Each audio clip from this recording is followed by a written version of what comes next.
I knew my family was lying to me the moment my sister asked if I was still happy with the arrangement, because there was no arrangement I had ever agreed to. I'm the youngest of three, and the only one who stayed in our hometown. My parents always called it loyalty and said I was dependable.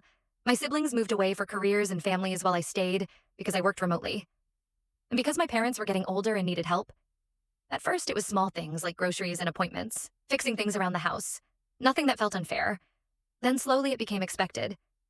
If I said I was busy, my mom would sigh and say she didn't want to bother me but didn't know who else to call. My siblings praised me constantly but never showed up. Holidays were always at my parents' house, and I was the one cooking while everyone else relaxed. They'd say we couldn't do this without you. And I believed it meant appreciation. Last year, my dad had a minor stroke. He recovered well, but it scared everyone. That's when the conversations changed. My siblings started talking about plans and responsibilities without actually asking me. One night, my sister joked that it was good I didn't have kids because it made things easier. I laughed, but it stayed with me. A few weeks later, my mom asked me to come over to talk. They had papers spread out on the table, and my brother was on speakerphone. They explained they were updating their wills and care plans, and that it made sense for me to be the primary caregiver, because I was already nearby. They said it like it was obvious.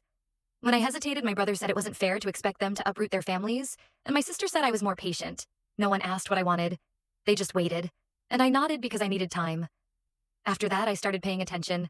I noticed my siblings stopped even pretending they might help. I realized I was being locked into a role I never chose. So quietly, I met with an elder care planner and a lawyer. I learned about options like in-home services and assisted living that didn't depend on one unpaid child. I gathered information for months without telling anyone. Then, at the next family gathering, when the topic came up again, I calmly laid everything out. Costs, timelines, shared responsibility. I said I was willing to help coordinate, but I wouldn't be the default solution anymore. The room went silent. My sister accused me of abandoning them. My brother said I was being dramatic. My mom looked hurt. Then my dad asked why I felt this way. And for the first time, I told them the truth. That I felt trapped and invisible. That love shouldn't come with assumptions. A week later, my sister called and said she'd looked into options near her. My brother offered to contribute financially. Things didn't magically fix themselves, but the roles shifted. Now when my phone rings, it's a question, not a demand. And I sometimes wonder how long they assumed I'd stay quiet if that one careless sentence hadn't finally made me listen.